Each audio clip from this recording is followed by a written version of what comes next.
అసలు మేము అనుకోలేదు భువనగిరి రేణుకెళ్ళమ్మ తల్లి దర్శనానికి వెళ్దామని. ఇక అమ్మవారే మమ్మల్ని పిలుచుకుందేమో. మంగళవారం రోజు అమ్మవారి దర్శనం అయింది. మస్తు అనిపించింది. ఇక మా వారిని నేనే అడిగానన్నమాట. ఇంత దగ్గర దాకా వచ్చాము, అమ్మవారి దర్శనం చేసుకుందాము అని అంటేను, సరేలే తొందరగా చేసుకో, ఇక 7 అవుతుంది ఇక్కడే, మనం వెళ్ళేదానికి లేట్ అవుతుంది, 9 కల్లా క్లోజ్ అయ్యిద్ది అని చెప్పారు. ఇక నిన్న కామెంట్ చేసి చెప్పండి, గెస్ చేయండి నేను ఎక్కడికి వెళ్తున్నాను అని చెప్తేను, ఒక సిస్టర్ ఏమో కరీంనగర్ అన్నారు, ఇంకొకరేమో స్వర్ణగిరి అన్నారు.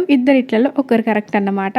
ఇక 9 అలా క్లోజ్ అనేసరికి లైన్ చూస్తే పెద్దగా ఉంది. అటునుంచి వెళ్ళిన అమ్మవారే, ఇటు నుంచి వచ్చిన అమ్మవారే. ఇదిగోండి గర్భగుడిలో అమ్మవారిని కొంచెం చూపించాను. ఇక లోకమంతా కనలే కదా, ఆ తల్లి దర్శనం చేసుకున్నాము ఇటు నుంచే. ఇక ఇక్కడేమో అమ్మవారి విగ్రహము, మునీశ్వరుడు, కాటమయ్య, శివుడు, పార్వతి ఇలాగున్నారన్నమాట. ముందళ్ళేమో పుట్ట వెలిసిందంట, స్వచ్ఛంగా వెలిసింది. తల్లిని కోరుకున్న కోరికలు నెరవేరుతాయి. మేము 2-3 సార్లు దర్శనం చేసుకున్నాము, మొక్కులు అప్పచెప్పుకున్నాము, కోడిని కోసుకున్నాము.